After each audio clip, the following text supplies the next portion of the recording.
Hey there, slot car adventurers. I'm back for season 6 of Hughes Garage Slot Car Adventures. Wasn't a very long break at all, was it?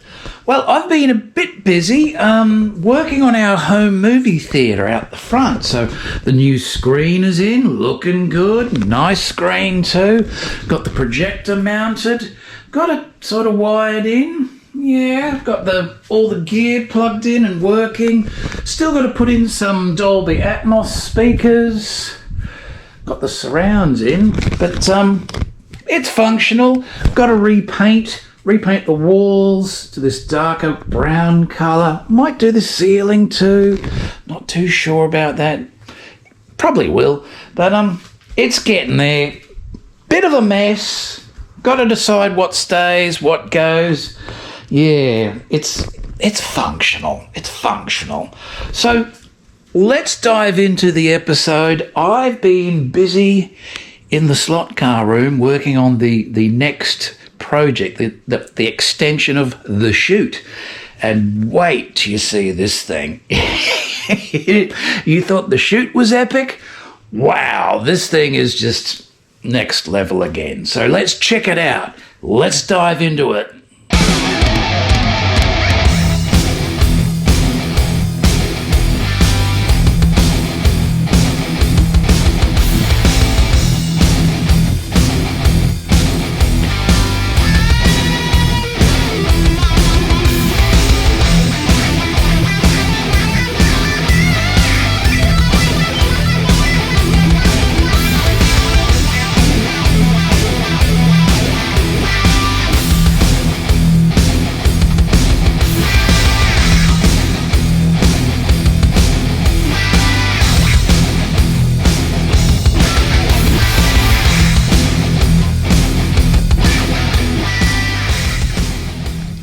Now, slot car adventurers, I want to show you a little technique that I discovered during the making of the chute.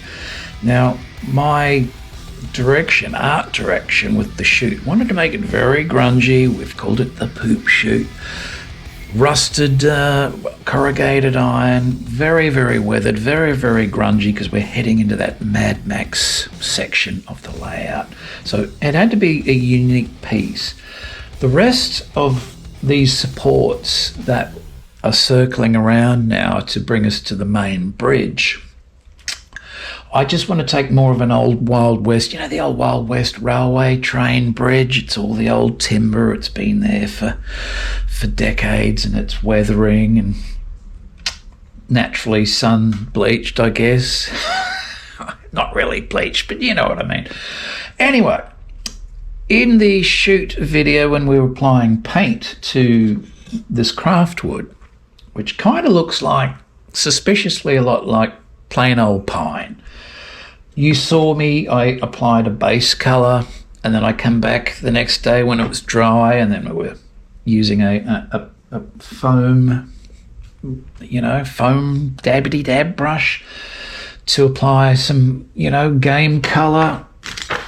I came up with those various blends, and of course this stuff gets very expensive, but during the process I discovered a happy little accident, and this happens with lots of people in lots of sort of crafty situations.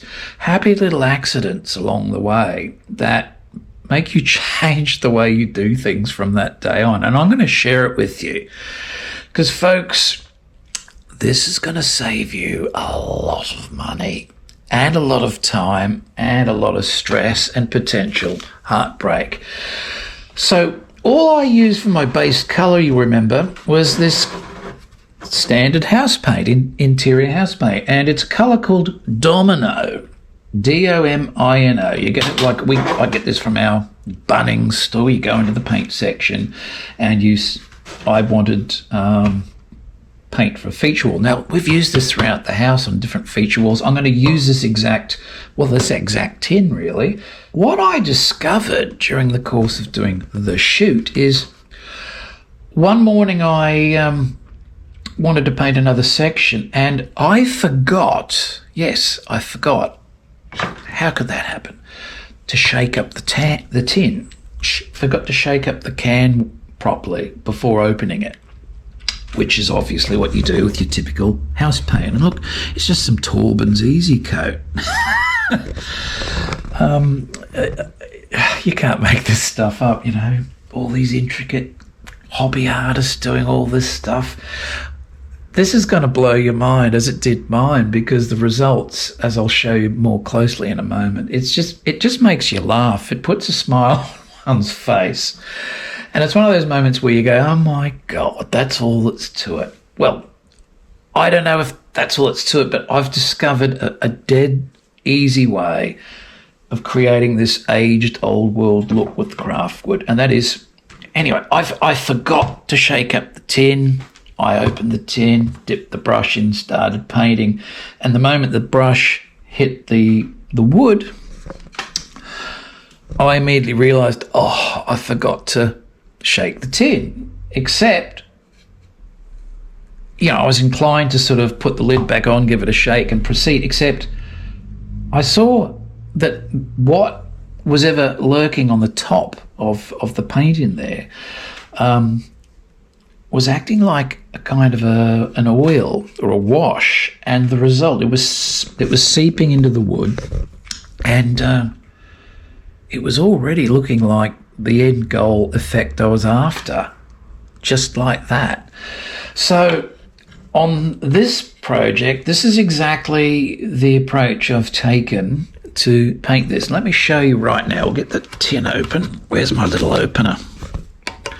As usual, I'm doing this one-handed.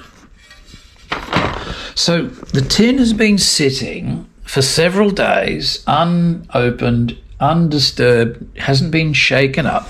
But what happens is all the pigment settles and you get that watery gunk on top. Folks, as it turns out, that's where the magic is for us doing something like this. You want that gunk, so don't shake up the tin. Let it sit around for a few days.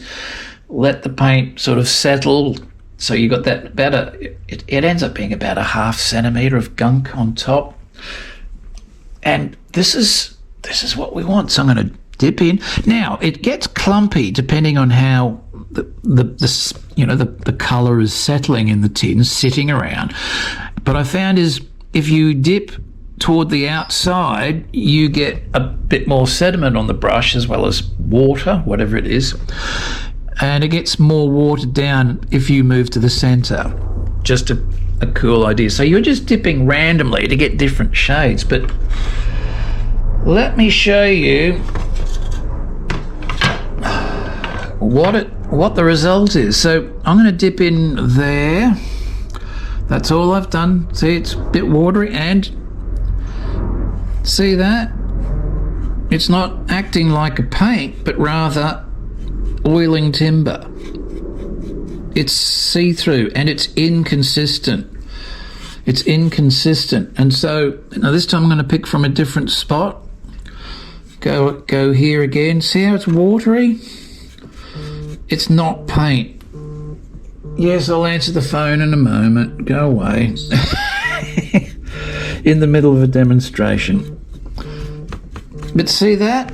Look at that effect. Now, it's wet, mind you, and I'm thinking I'll thicken it up on the ends there. But there you go. Let that dry, and you're done.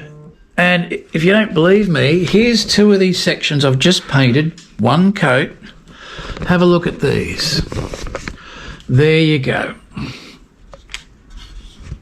Does that not look like, you know, it's still drying, it's a bit wet here and there, but instant old world, wild west type paint finish. Well, it's not really a paint, is it? But it just looks like old timber. Folks, you're welcome. It's as easy as that. Give it a try yourself. If you're no good with painting and all the arty things, but you want to build these sorts of things and get the finish looking pretty darn convincing, there you go. I just showed you a trick to get it done right every time. And look, it works. It works a treat. Looks fantastic. And I'm done. I'm not adding any more to that. they're finished, and I better answer this phone. Let's move on.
And there you go, slot car adventurers. So far, so good. It's definitely coming along. Not quite finished yet. There's a few finishing touches to add. We had some lamb kebabs the other night, and I saved these, and don't worry, I've soaked them in dishwashing liquid and cleaned off any remnants of rotting flesh or whatever.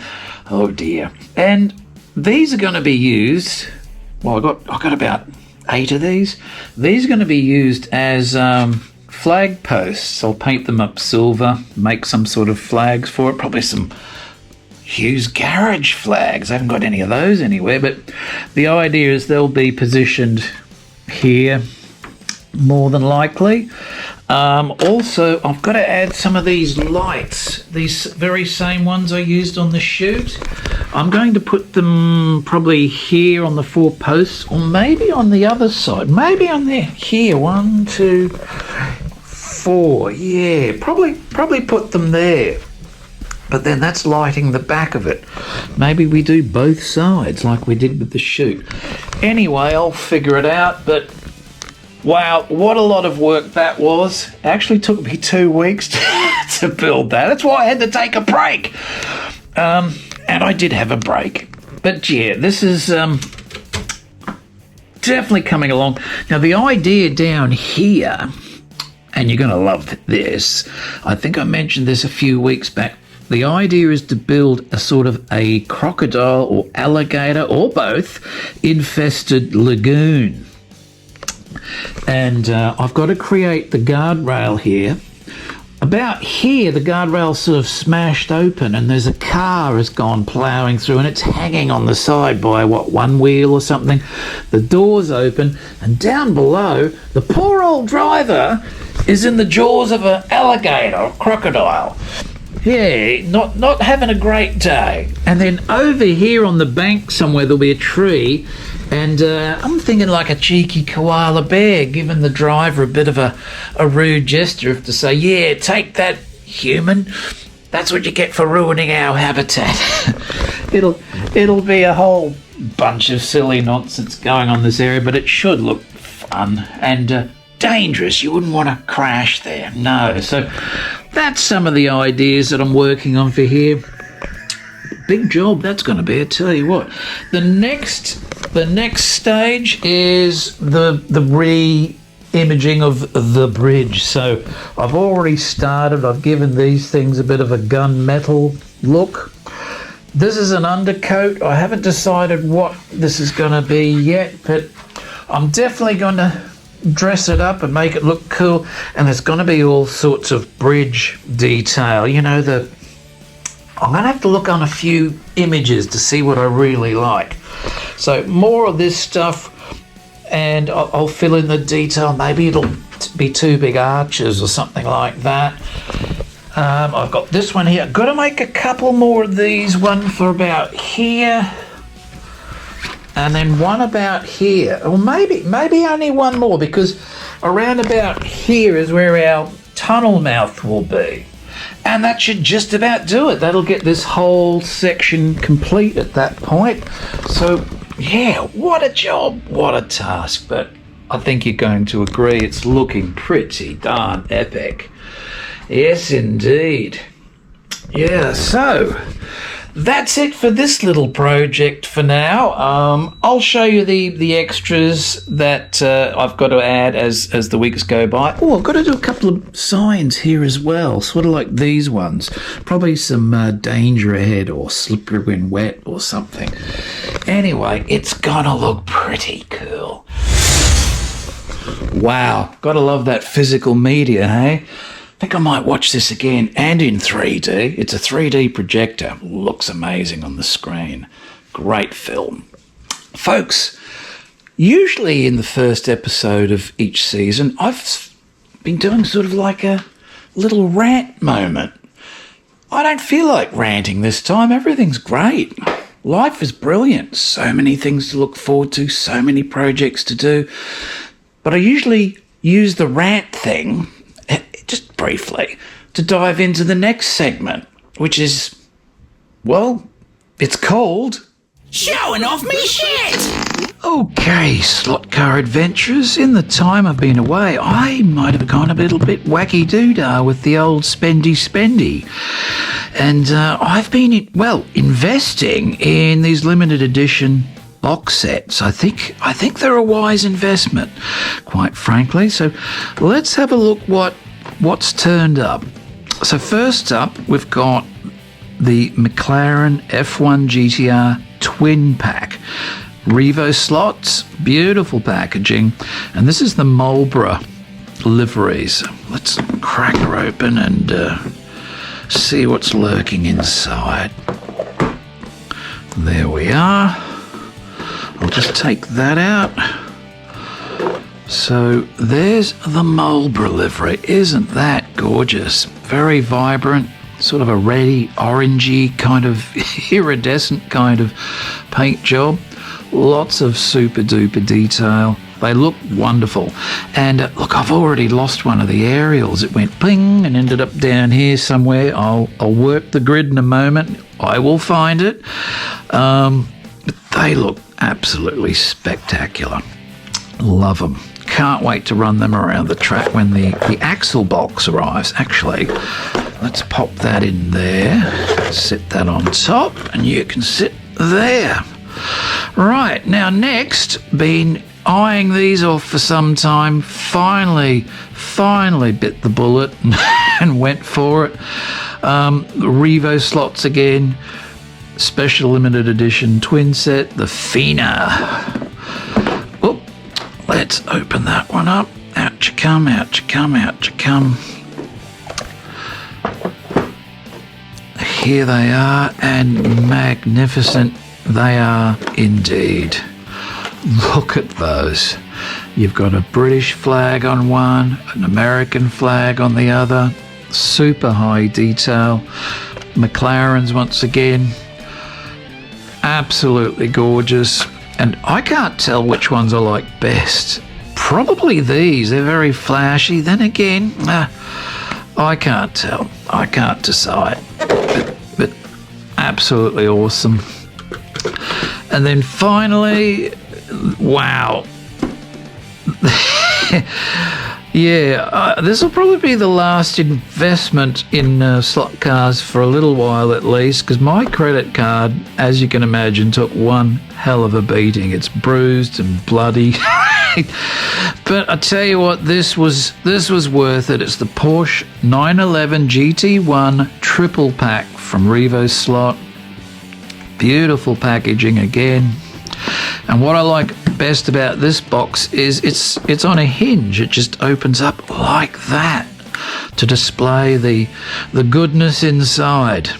Isn't that spectacular? So you got the Porsche 911 GT1, number 90 of 200, limited edition. That is something super special, something to behold. Get that out of there. We'll have a closer look. Ooh, out you come. Feast your eyes upon those. Isn't that spectacular? So one of the cars has got the Marlboro livery. The Marlboro logo doesn't appear on the others. They're all got Mobil 1 on the nose. I especially love this matte black finish on the back of this one. But they are absolutely sensational. Probably my favourites yet. That's a bold statement. They're definitely up there, but that's going to be something pretty sensational to have on display here in the slot car room. Very happy with those. And look, I've got to say a huge thank you to Bonza Slot Cars and Hobbies, folks. This was my 4th order with Bonza, and once again, lightning speed, quick and prompt to process the order, but not only that, get it out and on its way. Within a couple of days, they're here. They're packaged properly, plenty of rolled up newspaper and the like inside. They're well protected, and he bothers to put the fragile handle with care stickers on the outside of the box. Very few of them do that. So to Alex and Bonza, thanks mate for yet another great order, great service. And you know what, I'm going to name my bridge Bonza Bridge. I'm going to put all these stickers along the side edge of it. We'll call it Bonza Bridge. We might even have a ribbon cutting ceremony. What do you reckon? I'm giving that bridge a bit of a facelift, and I reckon he's earned that. We'll call it Bonza Bridge. How is that? So once again, Bonza, thanks a lot. And folks, if you do want to check out Bonza's website, it's bonzaslotcars.com.au. Lots of goodies, lots in store, and I believe he does ship overseas, so check it out. Beauty. And what do you know? My Track Fans TV merch arrived. My T-shirt, my 15-ounce giant mug. It's quite large, as you can see. And my one Track Fans sticker. I thought I was getting more than. I thought I was getting a bundle. Oh, well. Should have read the fine print, eh? So, not bad at all. Not bad at all. Thanks, Pete, at Track Fans TV. Love the mug. I'll tell you what, though. Yeah, I'm kind of collecting the mugs. Well, I've started, but I just saw one just last week, and I'll tell you what, this guy, he wins. As far as the mug, the Slot Car Channel Mug Olympics, Harry is the winner. Check this out. Yeah, as you can see, he's got this rather plain looking thing. It's like a big dark brown. It's sort of like the weathering brown I've used on my project this week. And watch what happens when you put the hot water in, though. It's not just a plain dark brown mug. It magically changes to reveal a nudie girl. Oh, well, wishful thinking, I guess. Well, maybe on the back there's a nudie girl. We don't know. We can't see. But on the front, there's Harry's logo. Doesn't that look amazing? Frankly, that's my favourite Slot Car Channel mug so far. I was going to say of all time, but hey, there's more on the way, isn't there? Who else can produce a top-notch slot car channel mug like Harry's? That is superb. I absolutely love it. And I've said to Harry, mate, you need to make a few. You need to make a few, and we'll grab one. I might grab one, add to the collection. I really like it. So well done, Harry. That is a winner. That is definitely the best slot car channel mug so far. Good one, mate. Beware the hazards. Road safety affects everybody. Keep your eyes on the road and both hands on the wheel. Slot car adventurers, you might recall not so long ago I showed you this epic Utah mega room owned by retired NASA engineer Cy Bruno. What a room that was. Well, Cy contacted me recently, and you won't believe this. In fact, in the words of Yoda, there is another. Actually, if Yoda was saying that, wouldn't he say another? There is. Yeah, there's a bit of an inconsistency for you. Bloody Star Wars. Anyway, turns out Cy has a brother, Ben. And Ben Bruno now has an epic mega room, except he's nowhere near Utah. Ben's all the way in Virginia. So Cy helped his brother create this room. He pre-constructed a lot of the cabinetry and fixtures, had to have them shipped across the country, then jump on a plane, head over, and help with all the install and wiring, etc. You'll see some similarities between the two rooms, but folks, strap yourselves in, enjoy Ben Bruno's Virginia mega slot car room. Wow.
Well, wasn't that incredible, slot car adventurers?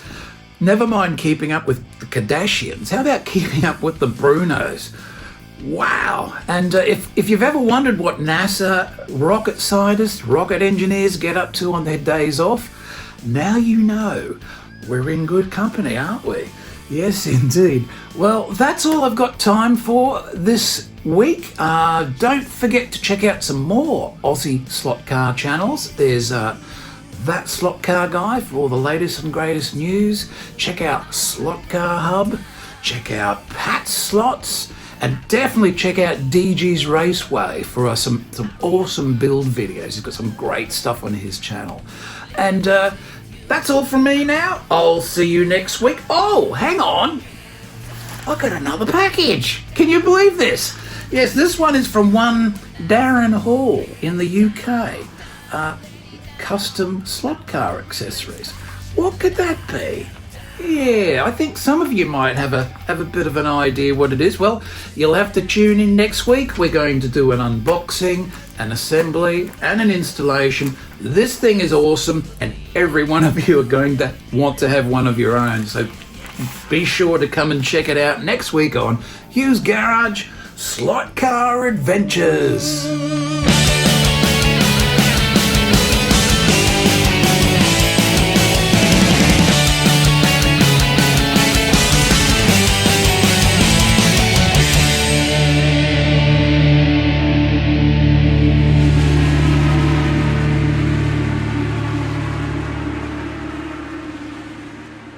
Oh, look who's come to visit. It's Mr. Lazard. Hello, Lazard. Catching those bugs, I hope. Eat 'em up. Man, what a big beast you are. Mr. Lazard. Hanging out there on my ladder. What's he doing? What have you got up there? Oh, he's a frilly-necked, so if I went out, he'd probably chase me around the yard with his big frill. Oh, he's a beast. Check out the colourings. Amazing. G'day, dude. What you doing? Go on, catch those bugs. Oh, look at the spikes. This guy's fierce. He's got spikes on the back of his head. That's awesome. Yeah, we'll call him Lazard. This is the one that's been hanging around when I was building the track, putting stuff together. He was sitting outside on this heap over here, just looking in, watching me, just sitting there looking in the window going, what are you doing? What is all that? He likes to hang around. He comes back every second day. He's out there checking stuff out. Look at him. He's going, oh, I'm going to get something. He says, oh, I can see those bugs. I'm going to get them. I'm going to bite them. I'm going to eat them. That's what I'm going to do. And oh, he's coming at me. Come on, motherfucker. Come at me, motherfucker. Go on, show us your bloody frill neck. Go, flare it out. Show us. I have seen him running along the ground on two legs. It's funny, but it's so quick. You don't have time. Look at those claws. Oh, you're impressive, Lazard. What an impressive little beastie. Unbelievable. Those claws. Dude, this is the new slot car room mascot, Lazard. Oh, absolutely brilliant.